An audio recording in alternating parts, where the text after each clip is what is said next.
மனதின் தொழில்நுட்பத்தை நம்ம தெரிஞ்சுக்கணும். மனசு ஏன் இன்றைக்கி சரியில்லை, ஒரு மாதிரி அது எப்படி அதாவது இன்றைக்கி லைஃப் எப்படி இருக்குது, ஸ்மூத்தாக இருக்குது, பிறரிடம் பேசுவதற்கு, பிறரிடம் பழகுவதற்கு எளிதாக இருக்கிறது.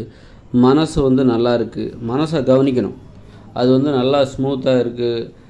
அந்த அளவுக்கு மனசுங்கிறத இப்போ நம்ம ஒரு வண்டி வச்சுருக்கோம் அப்படின்னா, ஒரு 2 வீலர் வச்சுருக்கோம் அப்படின்னா, வண்டியில் ஏதோ ஒன்று ஒரு மாதிரி இருக்க, கீச்சு கீச்சின்னு சத்தம் வருது அப்படின்னு சொல்லிட்டு நம்ம அதை கவனிப்போம்ல. ஏதோ காற்று குறைவாக இருக்குதா, வீல் காற்று அப்படி ஏதோ ஒழுங்காக வீல் போக மாட்டேங்குது, இப்போ காற்று கம்மியாக இருக்குது வீலில், டயரில், டியூப்பில், அப்படி ஏதோ ஒன்று பிரேக் சரியாக பிடிக்க மாட்டேங்குது அப்படின்னு சொல்லிட்டு சின்ன சின்ன விஷயங்களை நம்ம கவனிக்கிறோம்ல.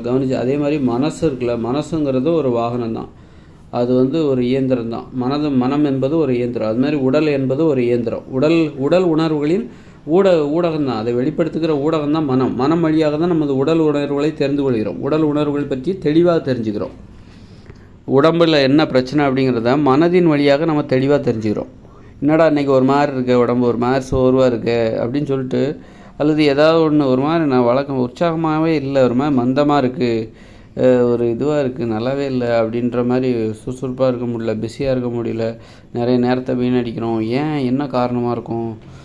முன்ன மாதிரி இல்லையே, ஒரு 2-3 மாதம் முன்னாடி நல்லா இருந்தோமே, நல்ல பரபரப்பாக நிறைய செயல்கள் செஞ்சோமே அப்படின்னு சொல்லிட்டு இப்போ ஏன் இப்படி இருக்குது? சரி, ஏதாவது மாற்றம் ஏற்பட்டுச்சுன்னா உடம்புலையோ சரி மனசுலேயோ சரி, உடம்பில் ஏற்படுற மாற்றம்னா மனதில் ஏற்படும். மனதின் வழியாக நம்ம தெரிஞ்சு கொள்கிறோம். உடம்பில் ஏற்படுகிற மாற்றத்தை தான் நம்ம மனசை பார்த்து தெரிஞ்சுக்கிறோம். அப்படி இருக்கும்போது இந்த மாதிரி மாற்றம் எதனால் வருது? ஒரு அசௌகரியமான ஒரு மாற்றம், நல்ல ஒரு விரும்பத்தகாத ஒரு மாற்றம் உடம்புலையும் மனசுலையும் ஏன் வருது? எதுக்கு, என்ன காரணமாக இருக்கும்? அதுவாக இருக்குமா, இதுவாக இருக்குமான்னு அலசி ஆராய்ஞ்சு கண்டுபிடிச்சிடணும்.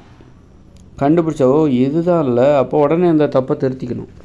ஏற்கனவே நம்ம இந்த தப்பு செய்யலை, இப்போ புதுசாக இந்த தப்பை செஞ்சுருக்கோம், அதனால தான் இந்த மாற்றத்துக்கு அதுதான் காரணமாக இருக்கும். ஏதாவது உணவு காரணமாக இருக்குமா, அது காரணமாக இருக்குமா, இது காரணமாக இருக்குமான்னு சொல்லிட்டு நிறைய அலசி ஆராய்ஞ்சு அப்புறம் அதை கண்டுபிடிச்சி சரி பண்ணிடணும். ஆக எப்போவுமே நம்ம உடம்பையும் சரி மனசையும் சரி ஆரோக்கியத்தில் வச்சுருக்கணும்.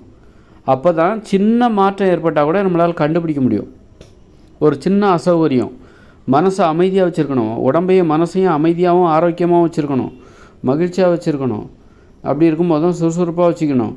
அப்படி இருக்கும்போது தான் சின்னதாக ஏதாவது மாற்றம் வந்துருச்சு, ஒரு மந்தமாக இருக்குது, சரியாக வேலை செய்ய முடியல, ஏதோ ஒன்று அசௌகரியமாக இருக்குது, ஒரு மாதிரி இதுவாக இருக்குது அப்படின்னு இன்னும் சின்னதாக ஏதாவது மாற்றம் மனசுலேயே உடம்புல ஏற்பட்டதுன்னா கண்டுபிடிச்சிட முடியும்.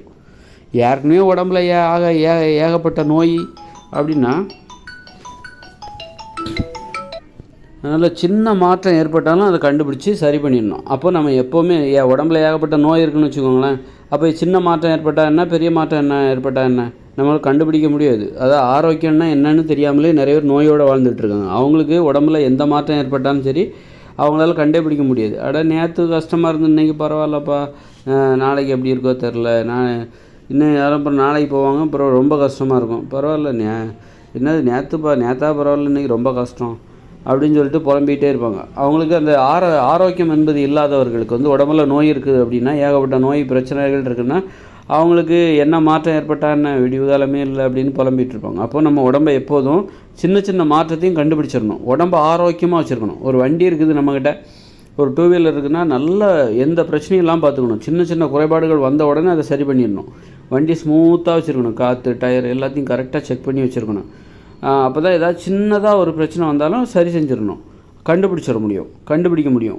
வண்டியிலே ஏகப்பட்ட பிரச்சனை இருக்குது, நாம் அதை எல்லாத்தையும் அலட்சியப்படுத்திக்கிட்டே போயிட்டே இருக்கணும்னு வச்சுக்கோங்க. ஏதாவது பெருசாக ஏதாவது ஒரு விபத்துலேயே கொண்டு அது விழுந்துடும். அப்புறம் அது விபத்து ஏற்படுவதற்கு அதுவே காரணமாக. அது மாதிரி தான் உடம்பை எப்போதும் ஆரோக்கியமாக வச்சுருக்கணும், மனசை அமைதியாக வச்சுருக்கணும், மகிழ்ச்சியாக இருக்கணும். அப்போ தான் சின்னதாக ஒரு மாற்றம் ஏற்பட்டால் கூட நம்மளால் அதை கண்டுபிடிக்க முடியும். நேற்றெல்லாம் நல்லா இருந்தது, இது நாள் வரைக்கும் நல்லா இருந்தது, அமைதியாக இருந்தது, ஆரோக்கியமாக இருந்தது, மகிழ்ச்சியாக இருந்தேன். இப்போ இன்னும் தெரில, ஒரு வாரமாக சரியாகவே இல்லை, எனக்கு என்ன காரணமாக இருக்கும் அப்படின்னு சொல்லிட்டு அதை கண்டுபிடிச்சி உடனே சரி பண்ணி அந்த ஆரோக்கியத்துக்கு, அந்த அமைதிக்கு போயிடணும். அந்த ஆரோக்கிய நிலைக்கு திரும்பி விட வேண்டும். அந்த அமைதி நிலைக்கு மீண்டும் சென்று விட வேண்டும். ஒரு மகிழ்ச்சியான அந்த வாழ்க்கை முறைக்கு மீண்டும் சென்று விட வேண்டும். ஆக எப்போதுமே நம்ம ஆரோக்கியமாகவும் இருக்கணும், அமைதியாகவும் இருக்கணும், மகிழ்ச்சியாகவும் இருக்கணும். இந்த நிலையை அது ஒரு வட்டம்னு வச்சுக்கோங்களேன், அந்த வட்டத்துக்குள்ளே இருக்கணும். அந்த வட்டத்துக்குள்ளே இருக்கும்போது உங்களுக்கு ஏதாவது சின்ன பிரச்சனை வந்துருச்சு, எதனால் வந்துச்சு இந்த அப்படின்னு போயிட்டு ரொம்ப குழம்பி கண்டுபிடிச்சிடணும். உங்களுக்கு தெரியாமல் கண்டிப்பாக அது நடக்காது. கண்டிப்பாக நீங்கள் அமைதி, ஆரோக்கியம் அதெல்லாம் எப்படி ஒருத்தருக்கு வரும், எப்படி வச்சுக்க முடியும், தக்க வச்சுக்க முடியும், அமைதியை எப்படி தக்க வச்சுக்க முடியும், ஆரோக்கியத்தையும் மகிழ்ச்சியும் எப்படி தக்க வச்சுக்க முடியும், அது எந்த வழியில் வருது, இதெல்லாம் தெரிஞ்சவங்களுக்கு கண்டிப்பாக ஏதாவது ஒரு பிரச்சனை காரணமாக அந்த அமைதி இல்லாமல் போகுது, ஆரோக்கியம் இல்லாமல் போகுது, அசௌகரியமாக இருக்குது, கஷ்டமாக இருக்குது, முன்ன மாதிரி இல்லை அப்படின்னு ஏதாவது சின்ன மாற்றம் ஏற்பட்டால் கூட உங்களால் கண்டுபிடிக்க முடியும். அது அந்த மாற்றம் ஏன் நிகழ்ந்தது என்பதை ஆராய்ந்து கண்டுபிடிச்சி அதை சரி செய்து விட வேண்டும். அப்பப்போ சரி செய்து விட வேண்டும். அதை நீங்கள் 2 வீலர் வச்சுருக்கலாம், அது வச்சுருக்கலாம், இது வச்சுருக்கலாம். அதை சரி பார்க்குறீங்களோ இல்லையோ, உங்கள் உடம்பை நீங்கள் சரியாக வச்சுக்கோங்க. நீங்கள் வண்டி வச்சுருக்கலாம், வீடு வச்சுருக்கலாம், அதெல்லாம் சுத்தமாக வச்சுக்கிறீங்களோ இல்லையோ, அது மாதிரி ஆனால் உடம்பை மட்டும் கரெக்டாக வச்சுக்கணும். உடம்பும் மனசு அமைதியாக வச்சுக்கணும். சின்ன மாற்றம் ஏற்பட்டாலும் உடனே சரி செய்ய பார்க்கணும். நமக்கு அது உங்களுக்கு இதை சரி செஞ்சே ஆகணும், வேறு வழி இல்லை. ஏன் உடம்பு முன்ன மாதிரி இல்லை, ஒரு மாதிரி அசௌகரியமாக இருக்குது, ஏதாவது செரிமானம் கொஞ்சம் குறைவாக இருக்குது, முதல்ல நல்லா இருந்தது, இப்படி ஏதாவது ஒரு உடம்பு கொஞ்சம் ஹீட்டாக இருக்குது, அப்படி இப்படின்னு ஏதோ ஒரு அசௌகரியம், அதுக்கான காரணத்தை கண்டுபிடிச்சி தீர அதுக்கப்புறம் தான் அமைதியாக ஒரு ஆரோக்கியம், மீண்டும் அந்த அமைதியாக ஆரோக்கியம் நிலைக்கு போய்விட வேண்டும்.